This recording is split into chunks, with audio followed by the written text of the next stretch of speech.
बहुत समय पहले की बात है। एक छोटे से गांव में एक लड़का रहा करता था जिसका नाम दीपक था।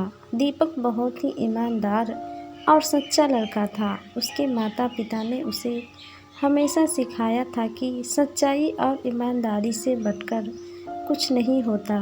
दीपक ने हमेशा उनकी बात मानी और अपने जीवन में सच्चाई को सबसे महत्वपूर्ण माना।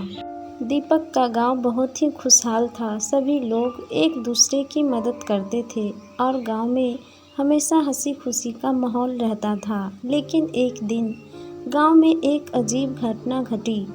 गांव के मंदिर में से एक कीमती मूर्ति चोरी हो गई। यह खबर पूरे गांव में आग की तरह फैल गई और सभी लोग बहुत चिंतित हो गए। गांव के मुखिया ने सभी लोगों को एकत्रित किया और कहा, हमें यह मूर्ति वापस चाहिए। जो भी इसे ढूंढेगा उसे एक बहुत बड़ा इनाम मिलेगा। दीपक ने सोचा कि उसे इस मामले में मदद करनी चाहिए और उसने अपने दोस्तों के साथ मिलकर मूर्ति की खोज शुरू कर दी। दीपक और उसके दोस्त गांव के हर कोने में मूर्ति की तलाश करने लगे। उन्होंने हर जगह देखा लेकिन मूर्ति का कोई सुराग नहीं मिला।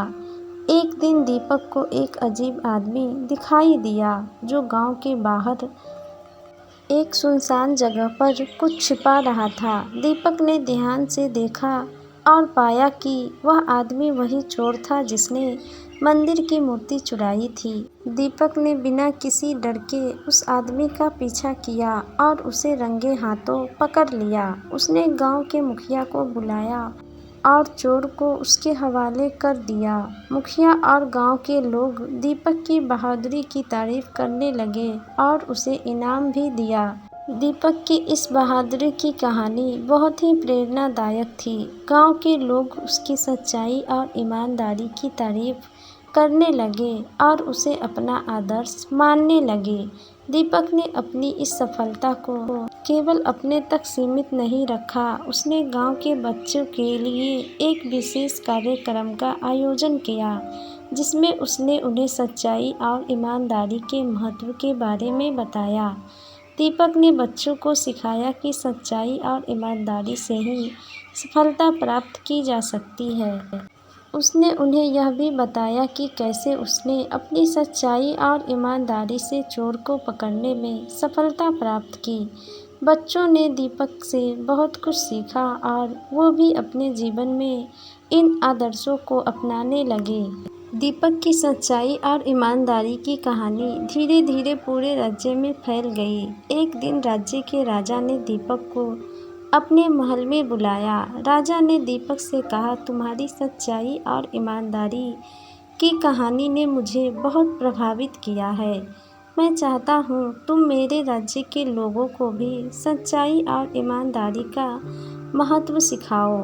दीपक ने राजा की बात मान ली और उसने राज्य के विभिन्न हिस्सों में जाकर उसने लोगों को सच्चाई और ईमानदारी के महत्व के बारे में बताया और उन्हें प्रेरित किया। राज्य के लोग दीपक की बातों से बहुत प्रभावित हुए और उन्होंने भी अपने जीवन में सच्चाई और ईमानदारी को अपनाना शुरू कर दिया। दीपक की इस यात्रा के दौरान उसने एक छोटे से गांव में एक बच्चा देखा जो बहुत ही दुखी लग रहा था।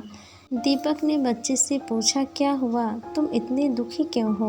बच्चे ने कहा, मेरा नाम सोहम है। मेरे पिता बहुत बीमार हैं और हमारे पास इलाज के लिए पैसे नहीं हैं। मैं बहुत मेहनत करता हूँ लेकिन फिर भी हम अपनी ज़रूरतें पूरी नहीं कर पाते। दीपक ने सोहम की बात सुनी और उसे दिलासा दी। उसने सोचा कि कैसे वह सोहम और उसके परिवार की मदद कर सकता है। दीपक ने अपने पास से कुछ रुपए सोहम को दिए और उसे सिखाया कि कैसे वह अपने खेत में मेहनत करके अच्छा पैसा कमा सकता है।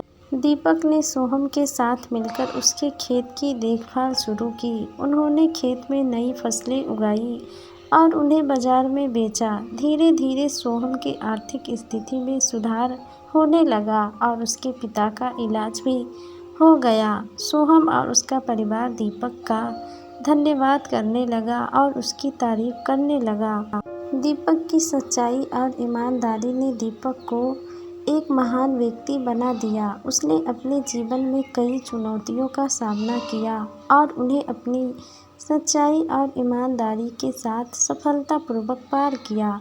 उसकी कहानी ने न केवल उसके गांव और राज्य के लोगों को प्रेरित किया, बल्कि पूरे देश में एक मिसाल कायम की। यह कहानी हमें यही सिखाती है कि सच्चाई और मेहनत हमेशा फल देती है और हमें हमेशा इनके मार्ग पर चलना चाहिए। यह एक शिक्षाप्रद और प्रेरणादायक कहानी थी। दोस्तों, ये कहानी आपको कैसी लगी हमें कमेंट में बताएं और हमारे चैनल को सब्सक्राइब करें। जिन्होंने सब्सक्राइब कर लिया है उन्हें बहुत बहुत धन्यवाद।